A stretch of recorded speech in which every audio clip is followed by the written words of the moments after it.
Shalom, selamat pagi Bapak Ibu Saudara yang dikasihi Tuhan Yesus Kristus. Selamat kita berjumpa kembali dalam renungan pada pagi hari ini, hari Rabu tanggal 12 Agustus 2026. Kiranya saudara semua ada dalam keadaan yang baik, sehat, penuh sukacita, kuat dalam iman dan berlimpah berkat Tuhan. Sebelum kita mendengar kebenaran firman Tuhan, mari kita berdoa. Terima kasih Tuhan Yesus, kami bersyukur Bapa di sorga karena berkat-Mu, kesempatan yang Tuhan berikan di hari baru ini. Kami ada lagi karena anugerah-Mu dan karena rencana-Mu yang baik bagi kami. Sebelum kami memulai aktivitas kami rindu mendengarkan sabda firman-Mu. Urapilah kami Roh Kudus agar kami mengerti dan taat melakukan setiap kehendak-Mu. Dalam nama Tuhan Yesus kami berdoa. Haleluya. Amin. Saudara yang dikasih Tuhan, ayat firman Tuhan saat ini terdapat dalam Kisah Para Rasul pasal 5 ayat 18-20. Tertulis demikian. Mereka menangkap rasul-rasul itu, lalu memasukkan mereka ke dalam penjara kota. Tetapi waktu malam seorang malaikat Tuhan membuka pintu-pintu penjara itu dan membawa mereka keluar, katanya, "Pergilah, berdirilah di bait Allah, dan beritakanlah seluruh firman hidup itu kepada orang banyak." Saudara yang dikasih Tuhan, kalau kita membaca Alkitab dari awal sampai akhir, kita akan mengerti ada realita tentang malaikat. Dalam bahasa Ibrani, malaikat disebut dengan kata malak. Dalam bahasa Yunani disebut dengan angelos. Malaikat adalah makhluk roh yang diciptakan Tuhan. Mereka punya kepribadian, mereka punya kecerdasan, dan mereka juga punya kuasa yang lebih daripada manusia. Tapi kekuasaan mereka ada di bawah Tuhan. Salah satu tujuan dari malaikat adalah untuk melayani Tuhan, melakukan kehendak Tuhan, dan melayani manusia sesuai dengan perintah Tuhan.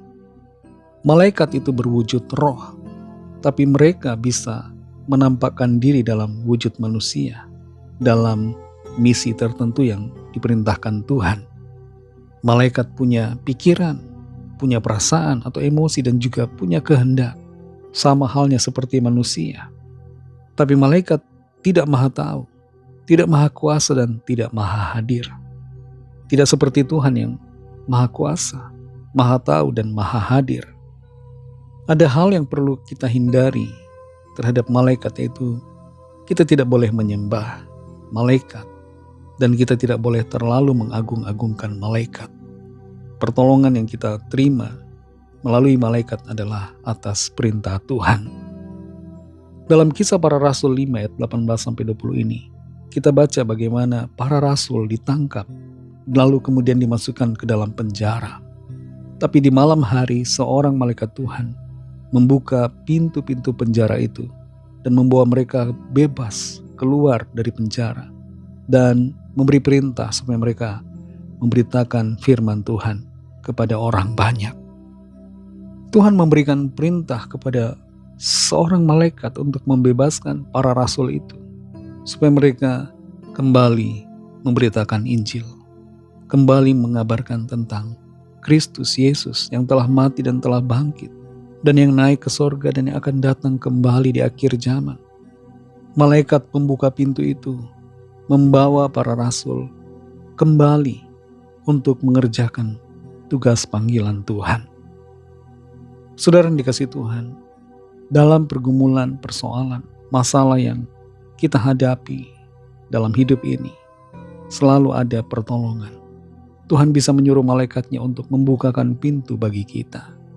Tapi dibukanya pintu untuk kita bukan bertujuan agar kita melenceng dari firman Tuhan. Bukan bertujuan supaya kita jauh dari Tuhan, melakukan kehendak kita sendiri. Bukan itu.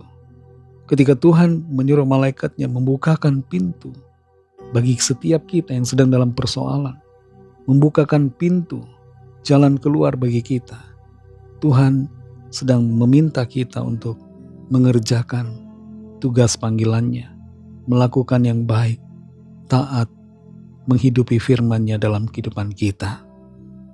Saudara yang dikasihi Tuhan, kalau hari ini ada di antara kita yang sedang menghadapi masalah berat, percayalah, ada jalan keluar dari Tuhan. Tuhan sanggup menolong kita. Tuhan sanggup memerintahkan malaikatnya untuk membukakan pintu bagi kita. Tapi ketika pintu itu telah dibukakan, ingatlah untuk melakukan dengan setia akan firman Tuhan. Jangan menjauh dari Tuhan.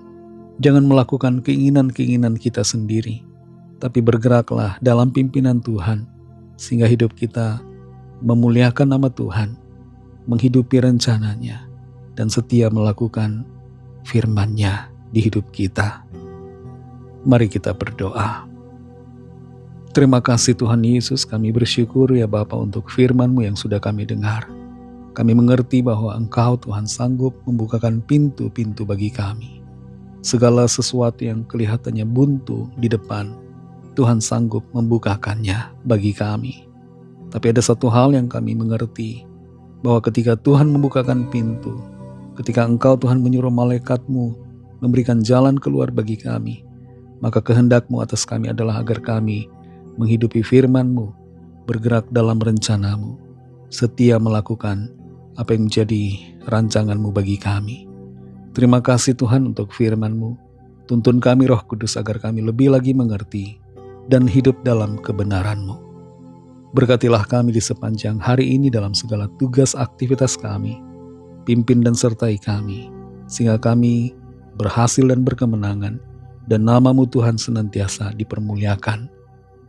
Kami berdoa mohon lawatan Tuhan, yang sakit Tuhan sembuhkan, yang lemah Tuhan kuatkan, yang susah Tuhan hiburkan, yang terikat kuasa kegelapan dilepaskan, yang mengalami pergumulan persoalan mendapatkan jalan keluar, pertolongan ajaib dari Tuhan.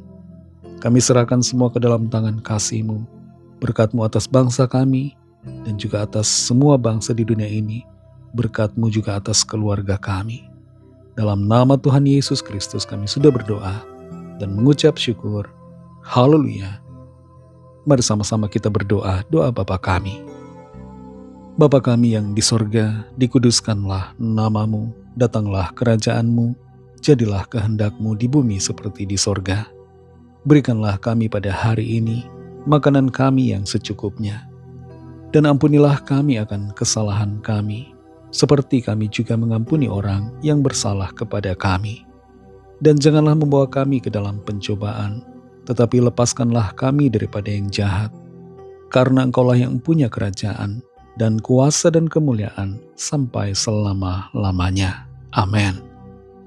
Terimalah berkat Tuhan. Tuhan memberkati engkau dan melindungi engkau. Tuhan menyinari engkau dengan wajah-Nya dan memberikan kasih karunia.